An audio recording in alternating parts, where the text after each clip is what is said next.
Friends, आज फिर से हम आपके सामने हैं एक और यूनिवर्सल इमोशन लेकर के, जिसे हर एक व्यक्ति ने कभी ना कभी अपनी लाइफ में जरूर फेस किया होता है, या सभी लोग इसको जो है देर सवेर फेस कर रहे होते हैं या उससे निकलने की कोशिश भी कर रहे होते हैं। तो फ्रेंड्स, आज का हमारा ये इमोशन जिसकी हम बात करने वाले हैं वो है फियर, यानी कि डर का इमोशन। तो जैसे कि मैंने अभी भी पहले भी कहा कि सभी ने ये इमोशन जो है फेस किया हुआ होता है, क्योंकि डरना कोई बुरी बात नहीं है। हमेशा ही हम समझते हैं कि डर एक नेगेटिव इमोशन है, लेकिन ऐसा नहीं होता है कि डर एक नेगेटिव इमोशन है। डर बेसिकली हमारा एक ऐसा साइकोलॉजिकल इनर कॉन्शियस को जगाता है कि जिससे हम अपने आप को किसी खतरे से दूर कर सकते हैं। जैसे कि हमें मान लीजिए हाइट का डर है, तो हम अपने आप को उस डर के कारण से हाइट वाली जगह जाके हम खुद को सेफ रखने के लिए एक सर्टेन बॉर्डर से दूर रहेंगे कि हमें डर लगता है कि कहीं हम गिर ना जाएं, या कुछ बात कहने में अगर हमें डर लग रहा है तो हम समझते हैं कि हमें कैसे एनवायरनमेंट में क्या बात कहनी चाहिए और क्या नहीं कहनी चाहिए। तो बिल्कुल ये ऐसा ही है कि हम अपने आप को बहुत चीजों से इसमें सेफ रख सकते हैं अगर हमें डर लगता है। लेकिन क्योंकि हमारे ऊपर नेगेटिविटी इतनी हावी होती है किसी भी प्रकार के फियर के लिए, हम ये चीज समझ नहीं पाते। तो यही हम आज यहाँ डिस्कस करने वाले हैं कि फियर के पॉजिटिव और नेगेटिव एस्पेक्ट्स क्या हो सकते हैं। जैसे कि हमने कहा कि फियर आपका ब्रेन में, जब भी आपको किसी चीज से डर लगता है तो आपके ब्रेन में एक बायोकेमिकल रिएक्शन जो है पैदा होती है, और उस बायोकेमिकल रिएक्शन के रिफ्लेक्स के तौर पे आपको डर महसूस होता है। तो इस डर में बेसिकली होता क्या है, आपने शायद कभी ज्यादा ध्यान नहीं दिया हो। जब हम अपने किसी डर को कॉन्फ्रंट करते हैं, मान लीजिए आपको हाइट से डर लग रहा है और आप अपनी छत की या आपके टेरेस के वर्च पे जाने की कोशिश कर रहे हैं, तो आपकी हार्ट बीट तेज होती है, आपकी बॉडी में एक हार्मोन होता है एड्रीनलिन, वो सिक्रीट होगा। तो इस तरीके से जब ये बायोकेमिकल रिएक्शन जनरेट होगी तो हम इसको कहते हैं कि आपको एक बॉडी एक रिस्पॉन्स पैदा कर रही है वहां पे, जिसको हम कहते हैं फ्लाइट और फाइट रिस्पॉन्स, कि या तो आप अपने डर से लड़िए या वहां से भाग जाइए। तो आपकी बॉडी मेनली आपको ये इंडिकेट कर रही है कि क्या आप इस चीज से बाहर निकलना चाहते हैं या अपने अंदर ये डर बनाए ही रखना चाहते हैं। तो दैट्स वाई इसको नाम भी ऐसा ही दिया गया है कि या तो आप इससे फाइट करिए या फिर डर के चले जाइए। तो जैसे कि हमने कहा कि ये तो बायोकेमिकल रिएक्शन की बात हुई। इसके अलावा डर के कारण से इमोशनल रिस्पांस भी जनरेट होता है।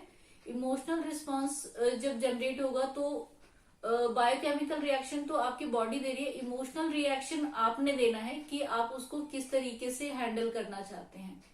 फॉर एग्जाम्पल, जैसे कि आप एक हॉरर मूवी देख रहे हैं और हॉरर मूवी देख के मैक्सिमम लोगों को डर लगता ही है, तो ये आप पे है कि आप वो मूवी कंटिन्यू करेंगे उस डर के साथ, या आप अपने आप को उस सीन के साथ या उस मूवी के साथ इतना गो थ्रू हो गए कि आपको डर लगा और आपने टीवी ऑफ कर दिया। ये आपका बॉडी का इमोशनल रिस्पॉन्स है कि आपने डर के कारण से उसको बंद कर दिया। तो यहाँ पे आप देख सकते हैं कि डर सिर्फ ये नहीं है कि आपको किसी चीज से डर लग रहा है, हमारी बॉडी पूरा एक पैटर्न के साथ चलती है इसमें, कि जब आपको डर की फीलिंग आती है तो कैसा सिम्टम क्रिएट हो रहा है, कैसा आपका ब्रेन रिएक्ट कर रहा है, और उस ब्रेन के रिस्पांस के तौर पे आपकी बॉडी ने कैसा एक्सटर्नल रिस्पांस दिया। तो क्योंकि डर अपने आप में एक इतना ओवर पावर इमोशन है कि हम सिम्टम्स की तरफ ज्यादा ध्यान नहीं दे पाते हैं। तो ये थोड़ा सिम्टम की बात करते हैं कि जब आपको किसी चीज से, किसी बात का या कोई भी आपको डर की फीलिंग आती है तो आप कैसा फील करते हैं।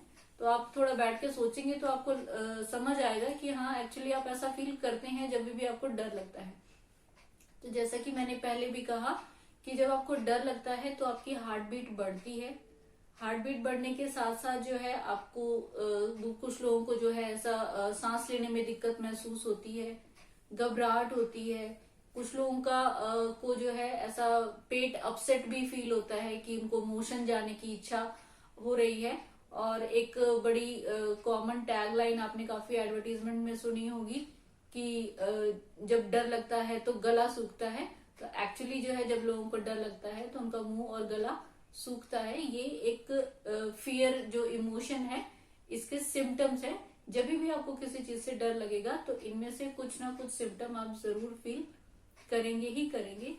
इसके साथ ही जैसे हमने कहा कि इमोशनल रिस्पॉन्स भी आपकी बॉडी देती है।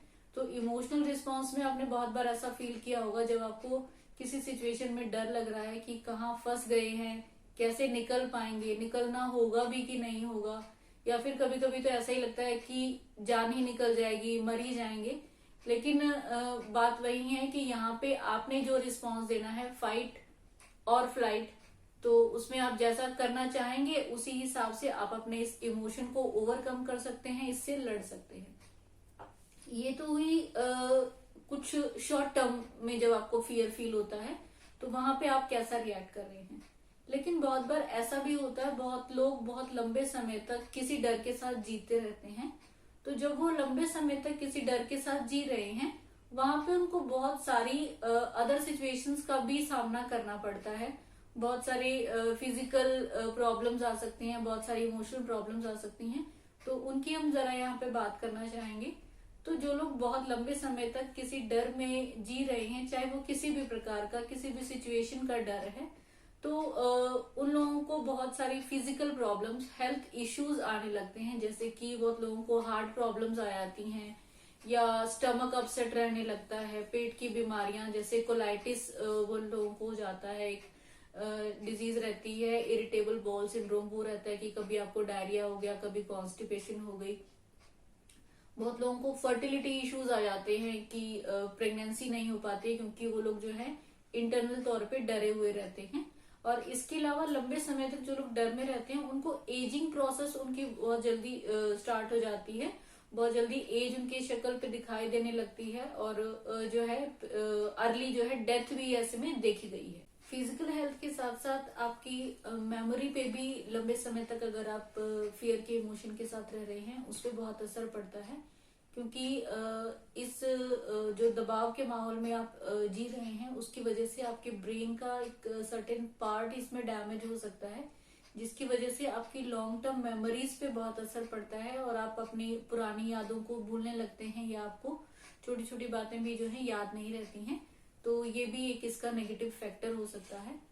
इसके बाद फ्रेंड्स, जो लोग बहुत डर के साए में रहते हैं उन लोगों का बिहेवियर बहुत इम्पल्सिव हो जाता है। वो बहुत जल्दी गुस्सा हो जाते हैं या इरिटेट हो जाते हैं, क्योंकि उनकी थिंकिंग और डिसीजन मेकिंग दोनों ही हमेशा नेगेटिव तरीके से चलती है। वो हर चीज को नेगेटिविटी के साथ देखते हैं।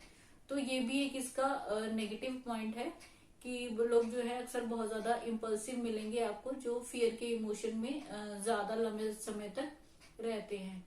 इसके बाद फ्रेंड्स, आपकी मेंटल हेल्थ पर भी इसका बहुत असर पड़ता है, क्योंकि बहुत डरे हुए लोग या तो बहुत स्ट्रेस्ड होते हैं या बहुत डिप्रेस्ड होते हैं, बहुत जल्दी थक जाते हैं, उनकी बॉडी में बहुत ज्यादा स्वेटिंग की दिक्कत होती है। फिजिकल सिम्टम्स में अक्सर जो है उनको चेस्ट पेन की समस्या बनी रहती है। और इसमें ऐसा भी नहीं होता है कि हमेशा ही चेस्ट पेन का मतलब हार्ट प्रॉब्लम है, लेकिन वो मेंटली इतना डरे हुए रहते हैं कि उनको लगता है कि किसी भी समय उनको हार्ट अटैक आ सकता है। तो इस वजह से वो लोग जो है बहुत डिप्रेस्ड फील करते हैं कि उनकी लाइफ जो है कभी भी जा सकती है, कभी भी वो मर सकते हैं, क्योंकि उनका डर तो वो ओवरकम कर नहीं पा रहे हैं। तो वो चीजें जो है उनकी मेंटल हेल्थ को बहुत ज्यादा नुकसान करती हैं। तो इस प्रकार से लंबे समय तक डर में रहना भी आपकी मेंटल और फिजिकल हेल्थ दोनों को ही बहुत ज्यादा नुकसान देती है। तो अब यहाँ पे सवाल ये उठता है कि ये ऐसा इमोशन क्यों होता है, कहाँ से आ जाता है कि आपकी जो है सेहत को इतना ज्यादा इम्पैक्ट इस फियर के इमोशन से होता है। तो सवाल बहुत बड़ा है, ऐसा ही इसका जवाब भी बहुत ही कॉम्प्लेक्स है, लेकिन फिर भी हम कुछ कारणों की यहाँ पे बात कर सकते हैं। जैसे कि हमने बात की पीछे कि आपकी बॉडी में एक बायोकेमिकल रिएक्शन जनरेट होता है, जिसकी वजह से आपको जो एक्सटर्नल स्टिमुलस आपकी बॉडी देती है इमोशनल तौर पे या आपके फिजिकल सिम्टम्स के तौर पे, कि आपको स्वेटिंग हो रही है, आपकी बॉडी कांपने लगती है, सांस फूलने लगती है, हार्ट बीट तेज हो जाती है। तो ये सब चीजों के साथ ये क्यों हो रहा है ये भी हमें देखना जरूरी है। कि जैसे कि मान लीजिए आपको किसी हाइट से डर लगता है और आपको आपके कोई फ्रेंड्स जो हैं आपको जबरदस्ती ले गए वहां पर, या फिर आपको किसी कीड़े मकोड़े से डर लगता है कि जैसे सांप से, लोगों को बिच्छू से डर लगता है, और आप कभी किसी अकेले सिचुएशन में ऐसी जगह पे हैं जहाँ पे आपको इन इंसेक्ट्स का ही सामना करना पड़ जाए, तो आप वहां से भाग भी नहीं सकते हैं, तो ऑब्वियसली आपको वहां पे जो है वो डर का इमोशन आपको बहुत ओवर पावर करेगा, क्योंकि आप उससे निकलना चाह नहीं रहे हैं और सिचुएशन आपको फेस करना आपकी मजबूरी है। इसके अलावा फ्रेंड्स, कुछ लोग अपने पास्ट में हुए बैड इवेंट्स की वजह से अपने फ्यूचर से डरने लगते हैं, तो वो भी एक कारण है कि आपको जो है लॉन्ग टर्म ये फियर की समस्या बनी रहती है कि पास्ट में कुछ बुरा हुआ तो आप फ्यूचर भी वैसा ही प्रिडिक्ट करने लगते हैं। इसके अलावा कुछ इमेजिन्ड इशू भी होते हैं कि आप चीजें इमेजिन करने लगे, क्योंकि आप स्ट्रेस्ड और डिप्रेस्ड फील कर रहे हैं, और स्ट्रेस और डिप्रेशन के समय में इंसान अक्सर उनका जो इमेजिनेशन नेगेटिविटी की तरफ है वो बढ़ जाती है, तो ये भी अपने आप में एक कारण है फियर के इमोशन का ज्यादा बढ़ के आने का।